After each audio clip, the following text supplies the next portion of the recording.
At ayun na mga kapopo, nandito na naman tayo sa ating panibagong travel vlog mga kapopo. At tinake ko pa to nung mahal na araw, ngayon ko lang siya na-upload. So ayun mga kapopo, bumabiyahe na kami ng kasama ko. At nandito na kami sa Maraganda. At ayun na mga kapopo, pumunta na kami ng Angel's Burger kasi ito yung aming babaunan dun sa aming lugar na pupuntahan. At ayan, tamang food trip na talaga kami dito. Nag-rice na kami kasi balak namin yung baon namin, hapon na namin yung kakainin. At ito, kakain na nga kami at marami naman ketchup nilalagay. Tignan nyo naman, no? Sobrang very good nung karinderya na to. Tignan nyo naman yung ketchup, no? Ayun, no? Apakarami kong nilalagay dyan as in. Tignan nyo, punong-puno na yung plato ko. So ayun na nga, bumili ng chichiri yung kasama ko. At ayun, nag-aala Superman na ako. Kasi mga kapopo, alam nyo ba dati, pag pinupunta ko tong lugar na to, back ride lang ako, nasa service ako, nasa 4 wheels ako. Ngayon, this time mga kapopo, napupunta ako itong lugar na to na ako na mismo yung nagda-drive. At sariling motor ko na yung ginagamit ko mga kapopo. Sobrang saya ako kahit ilang beses ako nakakapunta rito, iba pa rin yung pakaramdam. Nadala mo na yung sasakyan mo mismo mga kapopo, no? Ayun yung point ko dito eh. Sa mga travel na pinupuntahan ko eh, no? Kasi totally gala talaga ako dati. Back ride, ganun. Sakay-sakay sa mga service. So this time mga kapopo, ayun, may sarili na tayo sa yan.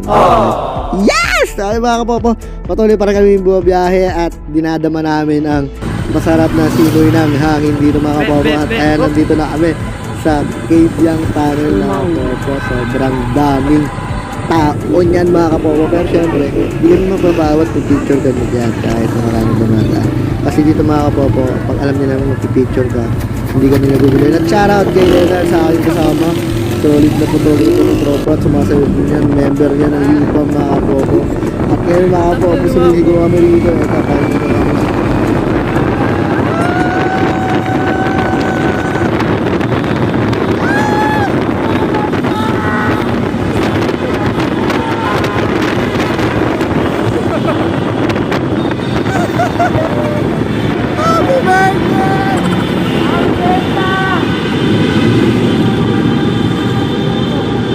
Trip lang eh. So ayun mga kapopo, nakalagpas na tayo ng Cavyang Tunnel. Nandito na tayo, malapit na tayo sa totoong thrill mga kapopo. At ayan, damang-dama pa rin namin yung syempre yung lugar na pupuntahan namin kahit sobrang init. Alam mo yung mga kapopo, hindi kayo hindi kasi ginusto mo to eh, diba? Ayan na mga kapopo, surprise ko yung sa amin pupunta. Ito yung napapanood namin sa Facebook eh. So ayun, titignan natin siya kung legit, kung talagang totoong maganda ron kahit sobrang mura na ng entrance mga kapopo. At ayan na, nandito na kami sa Maragondon Sanctuary. Basta mga kapopo, paglagpas mo na ng Cavyang Tunnel, dire-diretso ka lang mga kapopo. Tapos marami ka na makikitang nakapark na motor. At syempre, magbasa-basa din pag may time. Tapos magtanong-tanong din pag may time na mga kapopo. Ayun, park na ako dyan mga kapopo, medyo na-excite na ako dyan. Mga kapopo, dito na kami, pababa na kami. Sobrang, tingin nyo naman yung dagat. Diba? Kahit malayo yung dagat na yan, man, talagang ano ko, diba? Diba? Umaw ka. Ay mga kapopo, pababa na kami. Medyo nasa 80% na kami dito mga kapopo. At ayan, tama, tingnan mo, peace. At mga kapopo, at ayan, eto mga kapopo, bibigyan ko kayo ng tip. Kasi pumunta kami rito, wala talaga kaming dalang kahit ano, wala kaming dalang pagkain, tubig. So ayan mga kapopo, yung mga bato-bato na yun mga kapopo, pwede kayo magtayo ng tent dyan. Tapos pwede nyo rin magluto sa mismong bato. Tingnan nyo naman yung diskarte na ginawa dyan. Tsaka mas maganda dyan mga kapopo kung madami talaga kayo, tapos kompleto kayo ng gamit. Basta alam nyo na yun, pang travel, pang swimming, basta kompleto, ayun na yun. So ayun mga kapopo, nandito ako sa ano, ito yung tinatalunan mga kapopo, nakita nyo sa Facebook, nakita rin namin sa Facebook. Ito yung mga tinatalunan ng mga naliligo rito. Tsaka akala ko ba swimming lang, pero bakit may ganyan? Diba, sweet-sweetan sa dagat man. Sweet-sweet nyo naman, mag-iwalay din kaya! So ayun mga kapopo, ayun, tingnan nyo yun, sobrang kalinaw ng tubig. Tingnan nyo naman, diba kuya, talon. Talon ka kuya, pag di ka tumalon, ako tatalon. Whee! So ayun mga kapopo, ayun, may mga trip kayong pwedeng gawin dyan, iba-iba. Pwede kayo sumakay sa barko, ayun mga kapopo, tapos ayun, pwede kayo magpahinga, kasi mainit dun eh. So umakit kami ng konti, nagpahinga kami rito.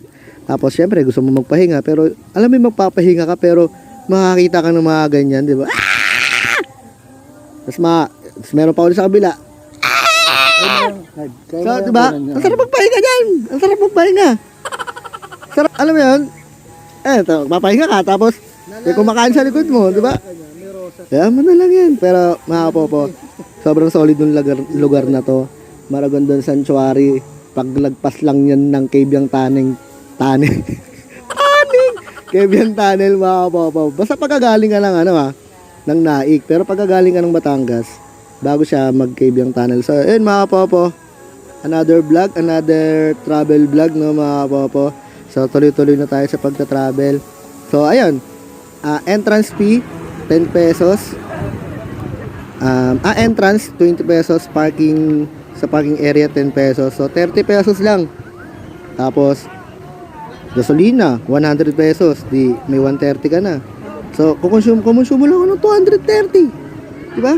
230 pesos. Nakita mo na yung gandang view. Mga kapopo.